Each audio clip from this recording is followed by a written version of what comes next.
कि यह जो बकरी थी, यानी जो पूतना, पूतना का तात्पर्य होता है कि अशुद्ध है, अज्ञान, और जब अविद्या दूर हो जाती है तो कामना भी दूर होती है। तो यहाँ पर भगवान ने फिर बकासुर कामना का भी उद्धार करते हैं। अब इसी का एक छोटा भाई है, पूतना का ही, पूतना और बकासुर दोनों आपस में भाई बहन थी। इनका छोटे भाई का नाम है अघासुर। यह अघासुर भी अब आगे की कथा अघासुर के उद्धार की चल रही है, तो ये सुनती हैं। क्वचिद् गणाशाय नमो ददत विजात प्रातः समुत्थाय भवस्य वश्यकम् प्रबोधयन्नक्षरं गरगीढ चारुणा विनिर्गतो वस्य पुरः शवो हरिः तेनैव शाकं पृथुकासहस्रशः स्निग्धाशशी वीत्रविशालवीडवः श्वान श्वान सहस्रो परसंख्यानितं वस्त्रान् पुलसकृत विनद युमुदं केशवस्य संख्याति युति कृतस्वस्यकं चारयन्तो विलीलाभिः विजरुतस्तत्र फलप्रवालस्तवपश्मनः इक्षधातुभिः कांचकुंजमणीश्वरभूषितभूषणम्। शुकदेव जी कह रहे हैं, हे परीक्षित, एक दिन के बाद है, श्याम सुंदर श्याम सरणी वन में ही कलेवा, ऐसा उनका विचार आता है कि आज का कलेवा मतलब नाश्ता, यहाँ पर वृंदावन में लोग कलेवा खाते हैं, तो यह नाश्ता जो आज का होगा कलेवा, वह वन में ही करेंगे। ऐसा सोच करके दोनों भाई, कौन दोनों भाई? बलराम, बलराम का नाम इसीलिए पड़ा था कि बल में बहुत ही ज्यादा थे, बहुत ही ज्यादा बल उनकी शरीर के अंदर था। और वह और नहीं, क्योंकि एक समय देवती के गर्भ से जोग माया ने खींच करके रोहिणी के गर्भ में स्थापित किया था, इसीलिए उनका नाम शंकरषण भी पड़ा था। कुछ संत ऐसे भी कहते हैं कि शंकरषण नाम होने का दूसरा कारण जो है क्या है, क्योंकि वह दो आपस में, अगर दो ग्रुपों में, दो लोगों में मतभेद हो गया है तो उसको मिलाने का काम करते थे, दोनों को जोड़ने का काम करते थे, इसीलिए भी उनका नाम शंकरषण है। तो संतों की अपनी अपनी महिमा है। दोनों भाई प्रातः उठ करके अपने सारे ग्वाल बालों के साथ और बछड़ों के लेकर के जंगल में पहुंच जाते हैं। बछड़ों को आगे करके और यह ब्रजमंडल में वहां पर जाकर के आपस में सारे ग्वाल बाल कीड़ा करने लगते हैं। दो ग्रुप बन जाते हैं, कोई भेंट लेता है, कोई शिंगी लेता है, कोई छीप लेता है, एक दूसरे पर फेंकते हैं, दूसरा तीसरे पर, तीसरा चौथे पर, बालक हैं अपना खेल रहे हैं। उस समय यहाँ पर लिखा हुआ है कि कृष्ण की आयु 5 साल की ही थी, 5 साल से आगे नहीं थी, क्योंकि यही इसी प्रसंग के बाद एक प्रसंग आता है जिसमें ब्रह्मा जी के जो अज्ञान था, उनके अंदर मोह हो गया था, उसका भी भगवान कल्याण करते हैं, उसका भी मोह की उनकी निवृत्ति करते हैं। तो 1 साल तक एक ऐसा घटना होता है कि अघासुर के मरने की घटना का वर्णन यह जो ग्वाल बाल थे 1 साल के बाद ही अपने माता पिता ने ब्रज में कहे। क्यों? मारने के बाद ब्रह्मा जी उनको छुड़ा ले जाते हैं, कहीं अलग रख देते हैं, केवल भगवान की लीला को देखने के लिए कि भगवान कैसे। यहाँ पर भी 2 प्रकार से प्रश्न आता है। कुछ संत कहते हैं नहीं, ब्रह्मा जी को तो भ्रम हो गया था, और धन की चीज का कि ये वास्तव में भगवान हैं या नहीं है। यह तो ग्वाल वालों के झूठ भी खाते हैं। एक तो मनमंगल नाम का इनका सखा है, बहुत गरीब है, पूर्णवासी उसकी माँ का नाम है। वहाँ उन्होंने माँ से छाछ लाया था दोपहर का नाश्ता करने के लिए, लेकिन उस छाछ जो था बासी था, खट्टा था, तो भगवान को देना नहीं चाहता था। उसके मन का भाव था कि भगवान जब अच्छा अच्छा खा रहे हैं, सारे ग्वाल बहुत बढ़िया बढ़िया पकवान लाए हैं, तो मेरा यह 3 दिन का खट्टा मट्ठा मैं भगवान को कैसे गटागट मुंह में डाल करके पी गया। और कुछ था नहीं उसके पास। भगवान जो कुछ लगा था उसको चाटने लगे। क्यों चाटने लगे? भगवान का एक उद्देश्य था कि मैं अगर खाऊंगा कुछ तो इससे पूरी सृष्टि के जितने जीव जंतु हैं वह सब संतुष्ट हो जाएंगे, और वह संतुष्ट हो जाएंगे तो यह जो हमारा मित्र मधुमंगल है इसकी जो गरीबी होगी दूर हो जाएगी। देखो सीधी सी बात है, अगर आपके माध्यम से किसी की तृप्ति होती है, किसी का पेट भरता है और एक के बजाय कईयों का भरता है, तो आपकी तृप्ति करने वाले तो वो सभी लोग होंगे ना। वास्तव में यह संसार है नहीं, लेकिन प्रतीति तो हो रही है। अगर यह आप मान करके चलें कि संसार है, तो भी अगर जो कुछ आपके पास है, क्या आपने उसको पैदा किया है? आपके शरीर ने किया है, शरीर के इंद्रियों ने किया है, शरीर के माध्यम से आया है। आप तो अलग हो, क्योंकि वास्तव में अपने को बंधन मानना ही, अपने को शरीर मानना ही बंधन है। और हम तो नित्य शुद्ध बुद्ध मुक्त परमात्मा ही, ब्रह्म ही।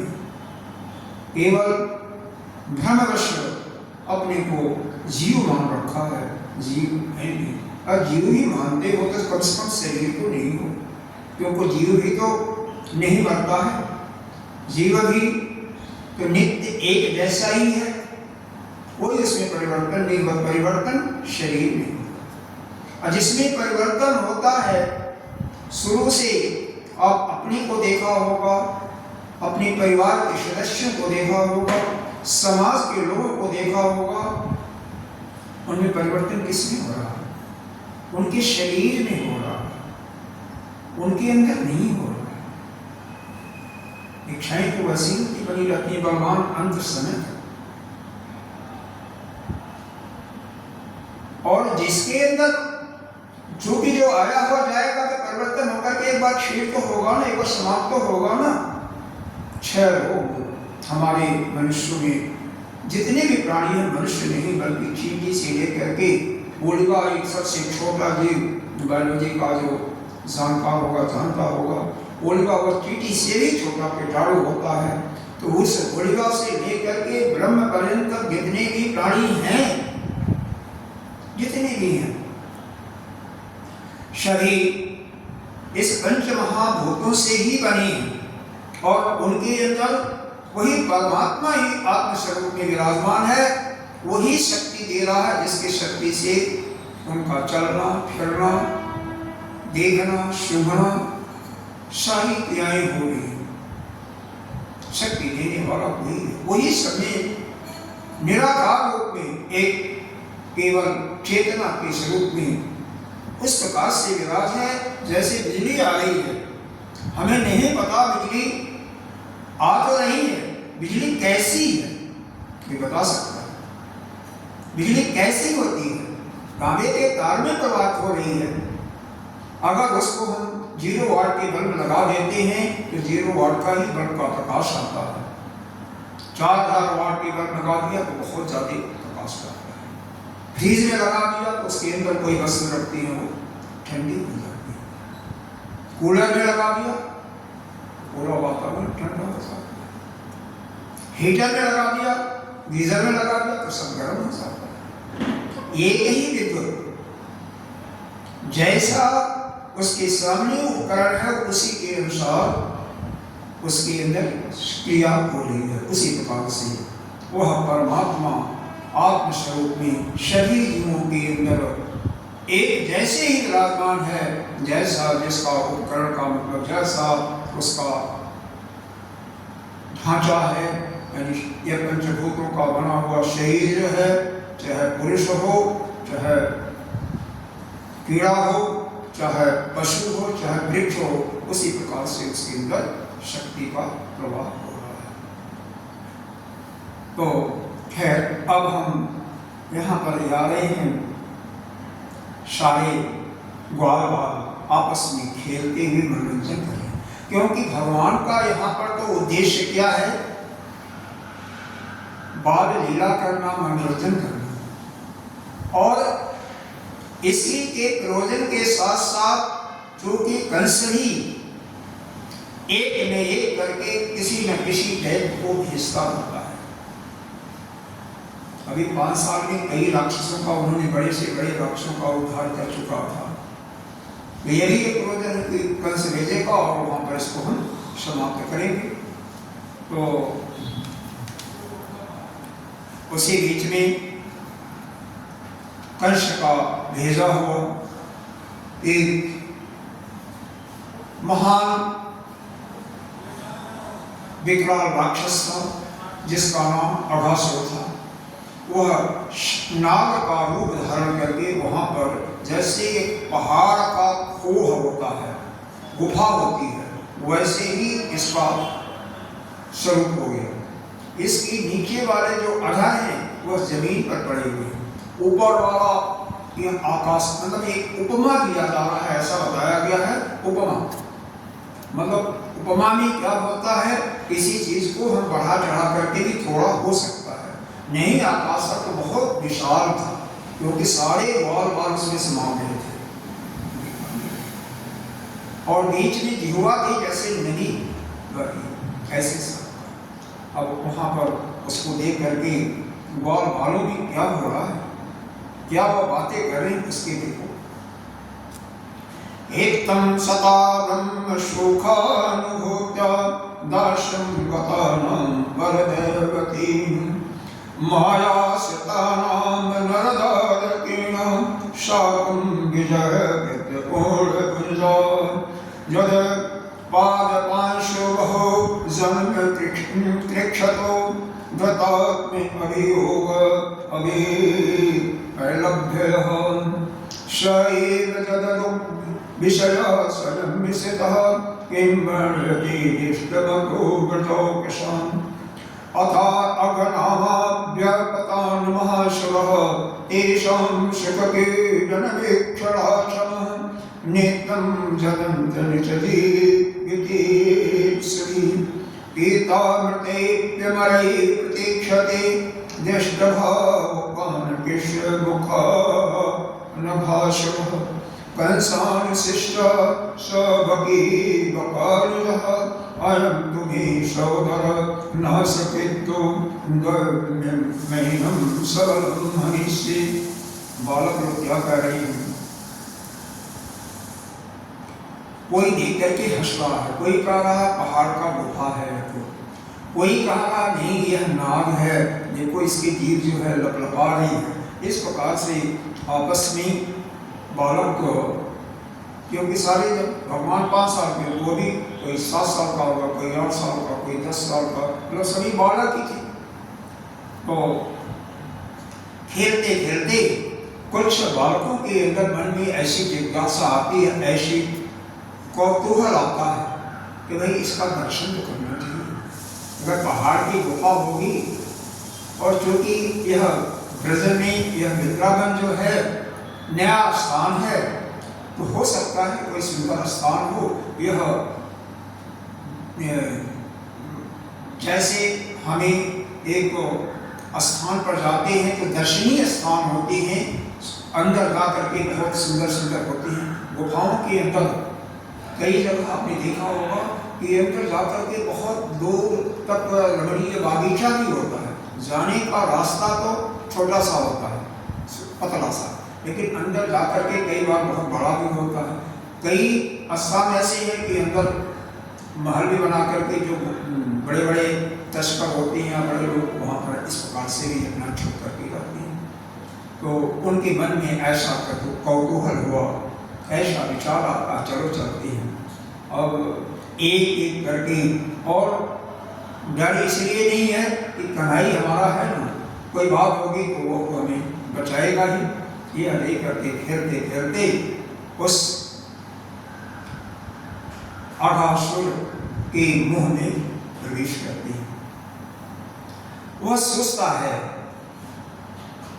उसके हृदय में तो जलन हो रही थी, लेकिन सोचता है कि हमारा जो मुख्य प्रयोजन है वह हमारे भाई बकासुर को और हमारे बहन गोतना को जिसने मारा है, हम उसी का संहार करेंगे। और जब उसका वो हमारे काबू में आ जाएगा तो उसके साथ इन सबको भी हम कर देंगे, कल्याण कर देंगे, सभी को खा जाएंगे, सबको निकल जाएंगे।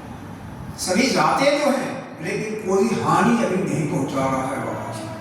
कुछ बछड़े भी चले जाते, छोटे छोटे बच्चों के साथ में बछड़े भी चले जाते, ग्वाल बाल भी सारे अधिकतर वहां पर चले जाते हैं।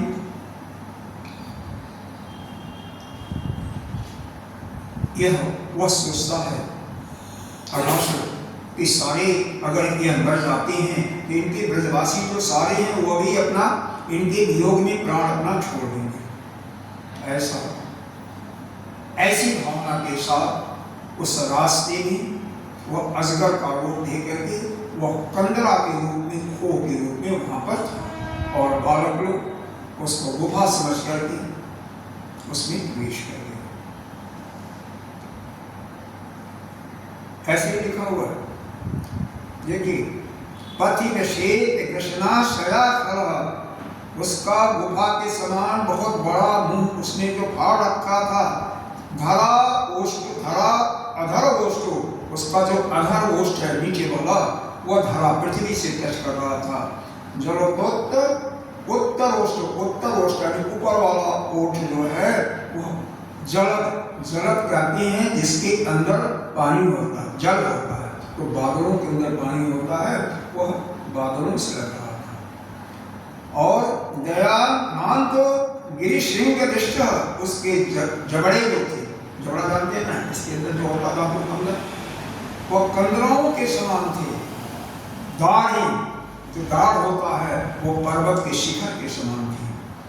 मुंह के अंदर बहुत घोर अंधकार था। जीभ, उसकी जो जीभ थी, अरे भाई ये अभी तक पतली सी सड़क है ना, आज जब इतना और भयंकर चौड़ा कोई होगा तो उसके अंदर जीभ भी चौड़ी होगी, तो वह सड़क जैसे चौड़ी थी। ऐसे ही लिखा हुआ है, ध्यान आश्रयो विदिता ध्वज जीवा, उसका जीवा जो है वह कैसे था, एक सड़क के समान मालूम हो रही थी। सांसें कैसे चल रही थी, पुरुष अनिल श्वास सदैव उषण उषण, वह आंधी के समान थी और तेजी से चल रही थी। आंखें जैसे दावानल, दावानल का मतलब क्या है, अग्नि धधक रही हो। दावानल कभी कभी जंगलों में लग जाता है तो हम जब आग तेजी से लगती है तो बहुत तेज उसकी ज्वाला होती है, गर्मी होती है, उसी प्रकार से उसकी आंखें दहक रही थी। दृष्ट्वा तं तादृशं सर्वे मत्वा वृन्दावनाश्रयं व्याप्तजगरतुण्डेन उत्प्रेक्षन्ते यस्मिन् लीलया। बालक ही सुन रहे हैं, यदि प्रकृति की कोई छटा है, कोई शोभा है, बहुत सुंदर रूप दिखाई दे रहा है। इस प्रकार से वो अजगर के मुंह में चले जाते हैं। आपस में बातें भी करते हैं। कोई ग्वाल बाल कहता है, यह दाई और बाई ओर के जो कंदराएं हैं ना, अजगर के जबड़ों की होड़ नहीं करती हैं। ये ऊंची ऊंची शिखर पत्तियां साफ साफ ये दाढ़ी मालूम पड़ती हैं।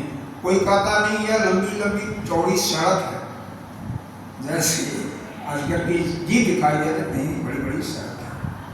कोई कहता नहीं यह जंगल में आग लगी है। क्यों?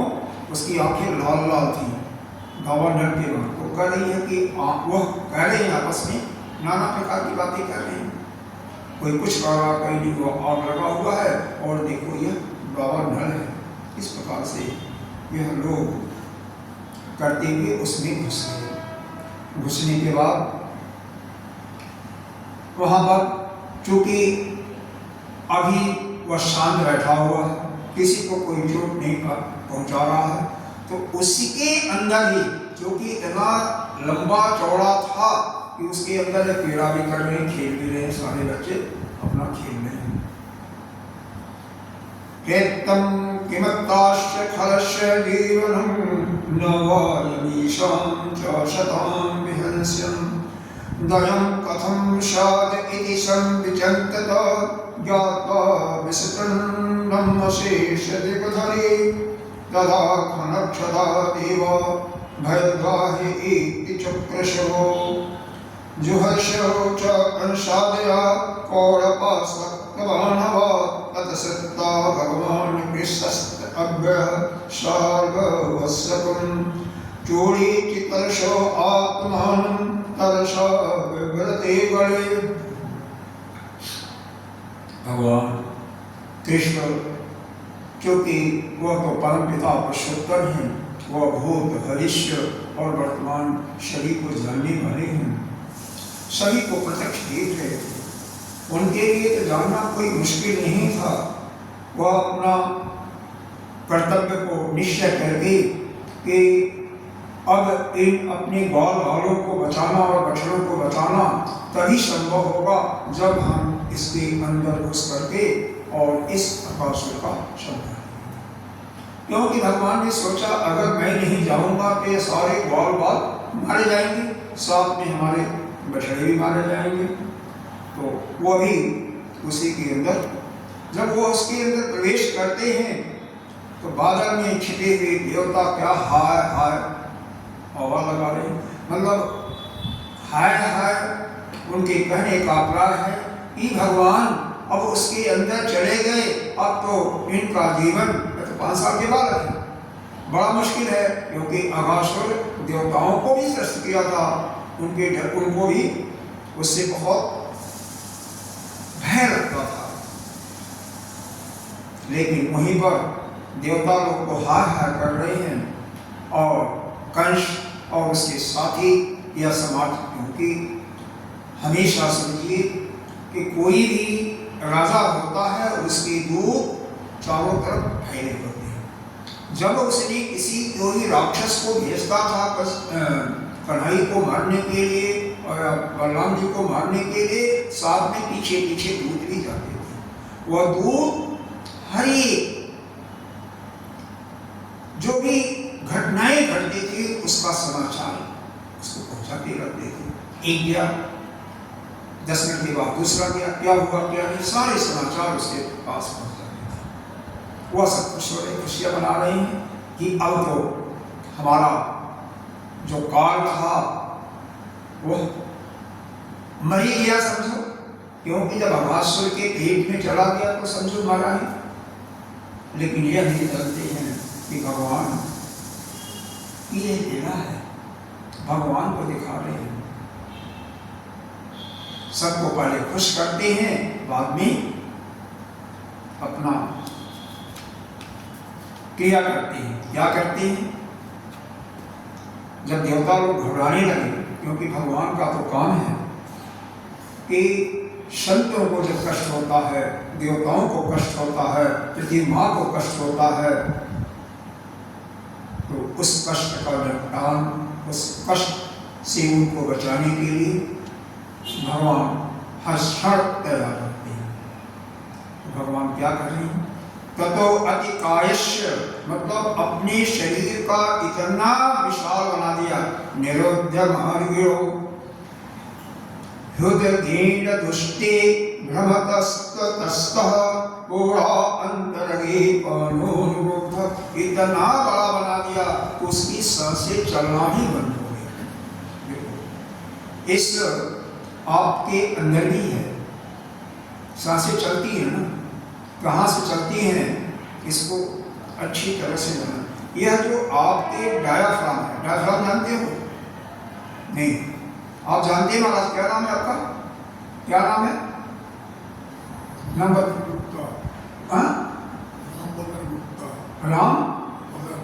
राम भगत गुप्ता। गुप्ता जी, यह सांस हमारी कैसे आती है जानती हैं? यह जो डायफ्राम होता है, हृदय के नीचे पसली जो होती है ना, यह ऊपर और थोड़ा सा अनुभव करेंगे तो मालूम होगा यह ऊपर और नीचे जाती है। थोड़ा सा शांत होकर के बैठ करके देखें तो अपने आप ऊपर और नीचे जाती है बिना प्रयास के। जब ऊपर जाती है तो नीचे की वायु जो है बाहर जाती है और उसके साथ जो हमारे शरीर की गंदगी होती है, कार्बन डाइऑक्साइड इत्यादि बाहर जाती है। जब वह नीचे की तरफ खिसकती है तो नासिका के द्वारा अशुद्ध ऑक्सीजन या ओजोन अंदर आती है, जो कि रक्त को साफ करने के लिए काम में आती है। शुद्ध जो अशुद्ध जो रक्त होता है उसको साफ करती है। यह क्रिया चलती रहती है। लेकिन यहाँ पर साथ में भोजन जल का भी यहाँ पर है। अब इसके अंदर जाकर के यहाँ पर इस गले में एक बीच के नली में कोई फंस गया, उसकी सांसें बंद हो जाएंगी, सांसें भी बंद हो जाएंगी और ऊपर से जो खुराक होगा वो भी यहीं पर रुक जाएगा, खुराक भी अंदर नहीं जाएगा। तो जब भगवान यहाँ पर इतना अपने शरीर को बढ़ा देते क्यों? भाई वो तो योग माया को साथ में थी, वह तो स्वयं बालक थे, लेकिन योग माया इतनी थी जितना चाहते उतना अपना बढ़ा कर देते थे। उसका गला अवरुद्ध हो गया, सांसें आना जाना बंद हो गया। मतलब जिसका सांस आना जाना बंद हो जाएगा क्या होगा? चला जाएगा। यद्यपि अगर इसको वेद के दृष्टि से, वेदांत के दृष्टि से समझें तो श्वास के आने रुकने से कोई मतलब नहीं है। जब तक जीव यहाँ से जाता नहीं है, उस शरीर से निकलता नहीं है, तब तक उसके मृत्यु नहीं होती है। और वह जीव 17 तत्वों को लेकर के जाता है। 17 तत्व क्या होती हैं? जिसको कहते हैं सूक्ष्म शरीर। 10 तो उसकी इंद्रियां होती हैं, 5 ज्ञानेंद्रिय, 5 कर्मेंद्रिय। ज्ञानेंद्रिय का मतलब क्या है? जिसके द्वारा हम ज्ञान को प्राप्त करते हैं। बाह्य जगत से ज्ञान हम कैसे प्राप्त करते हैं? पहली है श्रोतेंद्रिय, कानों से शब्दों को सुनते हैं और उसके माध्यम से हमें ज्ञान होता है। नेत्र से हम रूप देख करके ज्ञान प्राप्त करते हैं। त्वचा से स्पर्श करके हमें मालूम होता है यह मुलायम है या रूखा है, शक्त है, चिपचिपा है, कैसा है। रसना इंद्रिय चौथी, इससे चख करके नमकीन है, मधुर है, कशैला है, तिक्ता है, यह अनुभव होता है।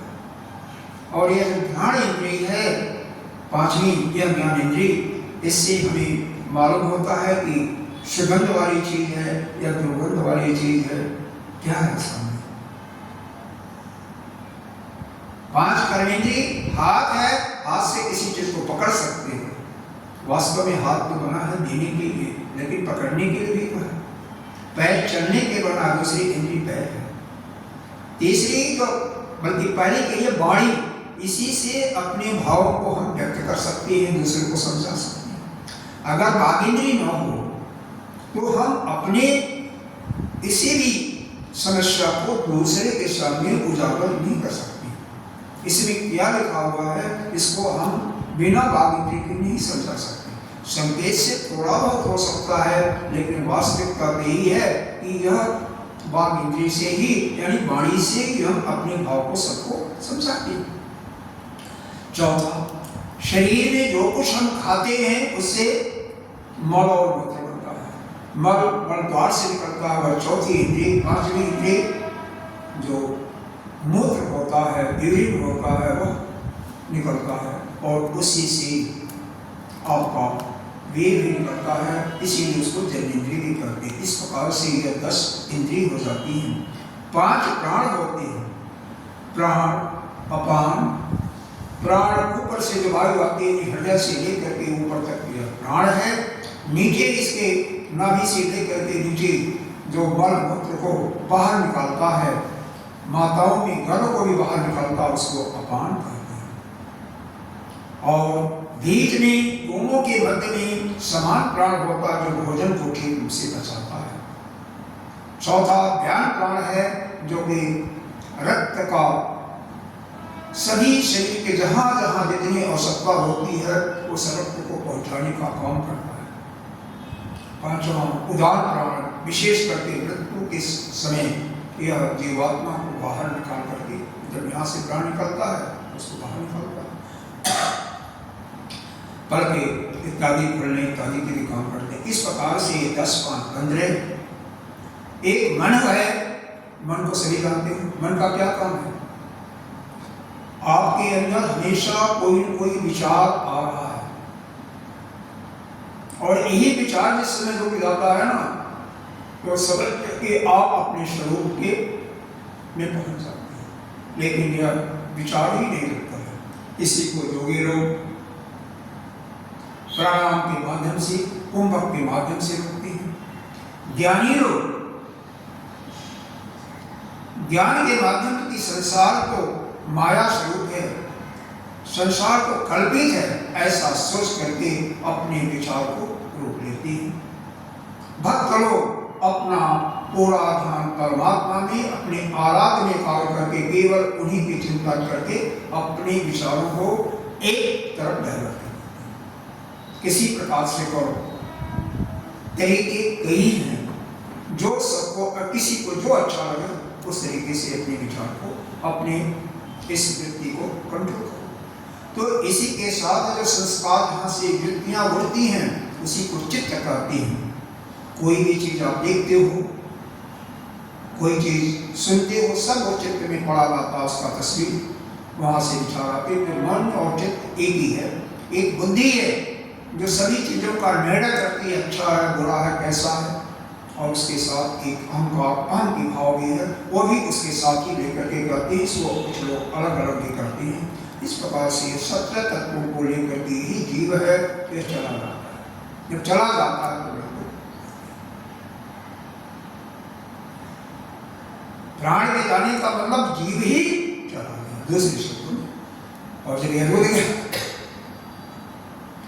और जीव को लेना देना किसको? परमात्मा को ही। हालांकि कोई भी जब संसार में आता है उसी समय उसकी आयु कितनी सांसें लेना है वो पहले ही तय होता है, निश्चित होता है। अब यह बात उसके ऊपर है कि योग के माध्यम से अपनी आयु बढ़ा देता है या घटा देता है। जितनी हम भोग वासनाएं करती हैं उससे हमारी आयु कम होती है। क्योंकि शास्त्रों का देखो, अगर सामान्य रूप से देखें तो 15 सांसें 1 मिनट में आती है। कोई दौड़ रहा है, कोई भोग वृत्ति में तली है तो उसकी सांसें दुगनी चौगुनी बढ़ जाती है, हफड़ी नहीं छूटती है। अनुभव कोई सांस को रोक करके भगवान के ध्यान में तो सांसें रुक जाती हैं, उस कोई सांसें नहीं आती हैं या बहुत कम सांसें आती हैं, तो वहाँ पर सांसों का बचत होता है। उसके अनुसार किसी का जीवन बढ़ जाता है, किसी का, और इस प्रकार से उसका परम कल्याण होता है। वह जब उसका शरीर मतलब प्राण पखेरु उड़ जाते हैं, भगवान उसके शरीर को ठीक करके सभी को बाहर निकालते हैं। कुछ ग्वाल बाल मर चुके थे, जो ग्वाल बाल मर चुके थे उनको भगवान ने अपनी शक्ति के द्वारा उसको जिंदा कर दिया। अब सारे वहां से बाहर आते हैं। फिर परीक्षित जी का एक प्रश्न आता है, ब्रह्मन् कालान्तरकृतं तत्कालीन कथं भवेत् जत कौमारे हरिकृतं जपो गंडकी अर्भगः। यहाँ पर सूत जी ने एक बीच में थोड़ा सा संकेत दे दिया था कि यह जो आकाशवर की जो वृतांत था, यहाँ पर जो घटना घटी थी, यह ग्वाल बाल साल भर के बाद अपनी माता पिता और अपने मित्रों से कहा था। तो परीक्षित जी पूछ रहे हैं कि हे भगवान, 5वें वर्ष के जब यह भगवान थे तो यह ब्रज की लीला, यह अगासुर का वध हुआ। तो 1 साल तक यह ग्वाल बाल, जब भगवान 6 वर्ष के हो गए तब जाकर के कहते हैं, तो 1 वर्ष उन्होंने क्यों नहीं कहा? यह जो ग्वाल बाल थे, इस घटना को अपने माता पिता, अपने दोस्तों ने क्यों नहीं कहा? इसका क्या कारण है? यह जानने के लिए मेरे मन के अंदर बहुत बड़ा कौतूहल हो रहा है। कृपा करके आप बताएं। हमें ऐसा प्रतीत होता है इसमें भी भगवान का कोई न कोई विलास है। तद्रोहि में महाजोगिन परम कौतूहल गुरु नूनम में तो धैर्य माया भगवती नान्यथा। क्या माया का इसमें कोई न कोई काम था क्या? तो भगवान कहते हैं, सूर्य जी के माध्यम से सूर्य जी कर रहे हैं कि हे परम प्रेम भक्त, राजा परीक्षित ने जब इस प्रकार से पूछा है तो भगवान सब स्थितियों को अपने वश में करके कुछ समय के बाद शांत हो जाते हैं और फिर इस लीला का वर्णन करते हैं। 2 प्रकार की यहाँ पर कथा है। यहाँ की कथा थोड़ा सा अलग है। कुछ कथा जैसे गर्भ संहिता में, स्कंद में अलग से। तो एक कथा को मैं आज सुनाता हूँ, एक कल सुनाऊंगा। गर्भ संहिता के अनुसार क्या बताते हैं कि अभी हम शुरू में ही ये जिक्र किए थे, भगवान सारे ग्वाल बालों के साथ जो भी भोजन लाते हैं सब एक साथ मिल करके खाते हैं। आपने भी देखा होगा कि कई लोग जब दफ्तर में जाते हैं या अपने कल कारखाने में, तो 2-4 जो दोस्त होते हैं मिल के साथ एक दूसरे की सब्जी, एक दूसरे की रोटी, जो भी होता है बांट करके खाते हैं। ऐसा भी कुछ लोग करते हैं। कुछ लोग सोचते हैं कि हम पराए दूसरे के धन को नहीं खाएंगे, हम अपना ही खाएंगे, वो बात अलग है। लेकिन जो एक में घुले मिले रचे बचे होते हैं सब मिल करके ही एक दूसरे के साथ। तो ऐसे ही भगवान सारे ग्वाल बालों के साथ मिल करके एक साथ भोजन करते थे। और जबरदस्ती ही कोई किसी के छकड़े से निकाल लिया, कोई किसी से निकाल लिया, आपस में एक दूसरे को भगवान भी कभी इसको खिला रहे हैं अपने हाथ से, कभी इसको, सारे मित्र मंडली को खुश कर रहे हैं। इसी को देख करके ब्रह्मा जी मोहित हो जाते हैं और उस मोह के अंदर, माया के अंदर इतने भूल जाते हैं कि ये भगवान कभी हो ही नहीं सकते। हालांकि उन्होंने देखा है कि पूतना 6 दिन के अंतराल में पूतना का इन्होंने वध किया। 6 महीने के अंदर इन्होंने त्रिलासुर का वध किया और वो शक्रासुर का वध किया।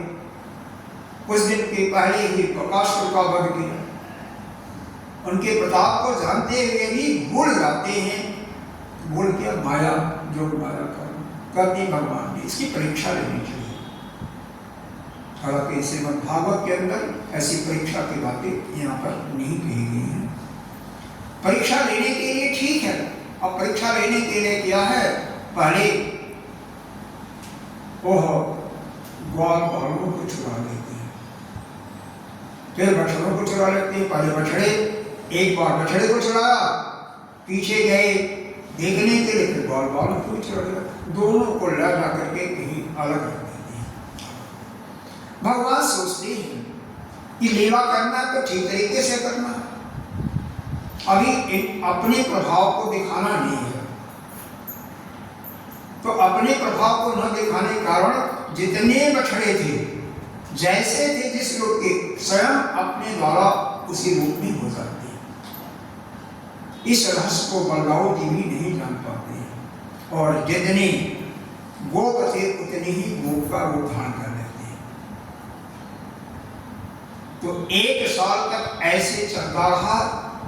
हर एक गोप, जो कि गोप के रूप में भगवान स्वयं अपने अपने घर जाते थे और सारा अपनी माताओं से। इस बीच में एक विशेष घटना क्या देखने को मिलता है बलराम को, कि जो गौएं अपने बच्चों से इतना प्रेम नहीं करते थे, बहुत ज्यादा प्रेम करने लगे। और जो गोप थे, जैसे उनकी माताएं भगवान कृष्ण को प्रेम करते थे, वैसे ही अपने बच्चों से बहुत प्रेम जताने लगे। इस रहस्य को उन्होंने कहा यह है।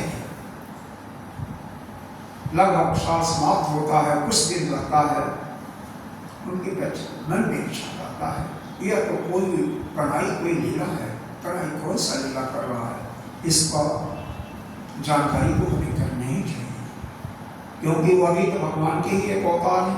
24 अवतारों में से भगवान वही शेषनाग जी जो त्रेता युग में लक्ष्मण के रूप में आए थे, और उन्हीं के सैन्य पर भगवान क्षीर सागर में निवास भी करते हैं, और यहाँ पर बलराम के रूप में आए हुए हैं।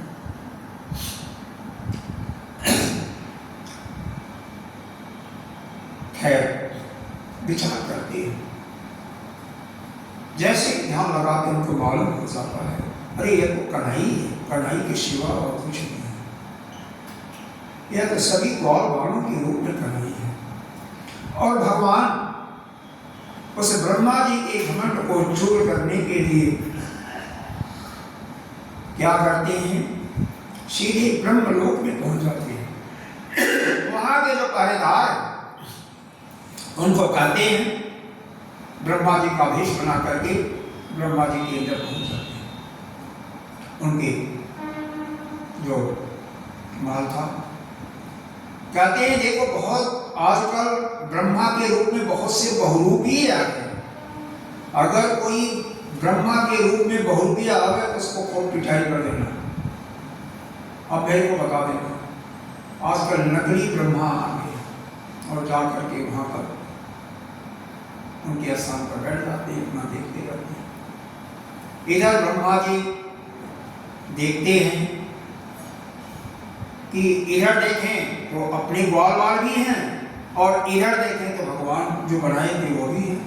ये दो देख के विस्मित हो गए। जितने ग्वालों को, जितने बछड़ों को ब्रह्मा जी ने वहां से छुड़ाया था, लाए थे, कभी यहाँ गए थे उनको सब सुरक्षित पर, और वहां पर जाते हैं जहाँ भगवान की लीला चल रही, वहां पर भी सभी को देख रहे हैं। आश्चर्यचकित होकर के फिर कहते हैं, उनका दिमाग बिल्कुल आउट हो गया। खैर जाते हैं अपने जब महल के लिए, आश्रम के लिए, वहां पर दरवाजे पर जो सिक्योरिटी गार्ड के लिए, चौकीदार के लिए, नौकर के लिए, उनकी पहले को पिटाई कर देते हैं। भगवान को बताते हैं कि यह नकली ब्रह्मा आया हुआ है। रास्ते में ब्रह्मा जी एक और देखते हैं कि कई ब्रह्मा घोड़े गधों पर लदे हुए बैठे हुए जा रहे हैं। ब्रह्मा जी को यह भी एक आश्चर्यचकित होता है, ऐसे भगवान की लीला थी। हर एक सृष्टि में अलग अलग। अब फिर ब्रह्मा जी की आंखें खुलती हैं और ब्रह्मा जी भगवान की प्रार्थना करते हैं। प्रार्थना के फलस्वरूप भगवान उनकी माया को हर लेते हैं, और माया को हरने के बाद अपना दर्शन देते हैं। उनका अहम यहाँ पर ब्रह्मा जी का समाप्त होता है, और उस अहम के साथ साथ उनको भगवान के पूर्ण ब्रह्म होने का ज्ञान भी हो जाता है। जो थोड़ी बहुत शंका है थी, वह शंका नहीं रहती। हमारे अंदर ही तो वही भ्रम पड़ा हुआ है, वही शंका है कि हम क्या हैं, हम अमुक उपाधि से किसी के पिता हैं, किसी के पुत्र हैं, किसी के नौकर हैं, किसी के कुछ हैं। वास्तव में आप कुछ नहीं हो, आप तो ब्रह्म ही हो, लेकिन यह केवल धन से अपने को हमने उपाधि के माध्यम से मान रखा है। सभी के अंदर 3 गुण होते हैं, अस्थि, भांति और प्रिय। संसार में कोई वस्तु ऐसी नहीं है किसी न किसी को प्रिय हो। हर एक वस्तु किसी न किसी सभी है सत, जैसे सत्य चित और आनंद। परमात्मा का नाम क्या है? सच्चिदानंद। इसको अगर संधि विच्छेद किया जाए तो सत धन चित धन आनंद। सत का मतलब सत्य है, बोला गया कि आप हो अमुक कुर्सी है या मेज है तो सत्य है असली। भांति या इसका प्रकार, इसका गुण, वह लक्षण जो दिखाई देगा वो भांति है। और आनंद यानी प्रियतम, प्रिय किसी न किसी के लिए कोई वस्तु, छिलकी सब्जी की वह पशु को प्रिय है, गायों को प्रिय है, मगर कोई और किसी को प्रिय है। एक जीव कोई मारता है, जैसे मेढक है, मेढक सर्प के लिए प्रिय है, तो सर्प मोर के लिए प्रिय है। हर एक किसी न किसी का आहार। और तो इस संसार का यह जो नाम, चौथी और पांचवी जो है वह जीव की बनाई हुई है नाम। और बाकी उस परमात्मा की सृष्टि में तीन ही हैं, अस्थि, भास्ति और क्रिया। लेकिन हमने अपनी सृष्टि बना दिया कि मेरा है, उसका नाम डाल दिया और एक रूप हो गया। इस प्रकार से इस सृष्टि में पांच चीजें हर एक चीजों में देखने के लिए जाती हैं। हर एक का रूप अलग अलग होगा, जो कि एक दूसरे से बिल्कुल डिस्टिंग्विश करेगा, अंतर करेगा। जुड़वे भाई भी हो, जुड़वे बहन भी हो, तो एक जैसे खूब एक जैसे नवा कोई न कोई भेद होगा। क्या समय हो गया क्या पंडित जी? तो इसके लिए कुछ जला सकती हैं जो कि ऐसी हो ना कि वो कीटाणु जो है ना, इसको खुला कम छोड़ें, अपने आप उसके गंध से वो सब निकल सकते हैं। लाइट बंद कर देंगे। हाँ, लाइट बंद करके मतलब किसी न किसी से बचाव करना है ना, क्योंकि हाँ यह समय जो है, इस समय बीमारियां भी फैलती हैं, तो थोड़ा सा बचाव करना है। जो भी बैठे कम से कम सुरक्षित हो, इसका ध्यान रखना है। हाँ, तो यहाँ पर एक ब्रह्मा की कहानी गर्ग संहिता के अनुसार समाप्त हो गई। दूसरा श्रीमद् भागवत के अनुसार यहाँ पर वर्णन है, थोड़ा सा अलग है। इसकी कथा हम कल सुनेंगे, क्योंकि समय का अपनी एक महत्ता है, समय के अनुसार ही नहीं चलना है। और कल यही ब्रह्मा जी का मोक्षाभास होगा और इसकी कथा को हम कल सुनाते हैं। और यह आपको फिर पूर्ण रूप से ज्ञात होगा कि 5 साल में जो घटना घटी थी अगासुर के मरने की, वह छठे साल में वो क्यों सुनाती हैं अपने पूर्वजों को सारे बाल बाल, उसकी कथा फिर हम कल विस्तार से सुनेंगे। ओम पूर्णमदः पूर्णमिदं पूर्णात् पूर्णमुदच्यते पूर्णस्य पूर्णमादाय पूर्णमेवावशिष्यते। ओम शांति शांति शांति।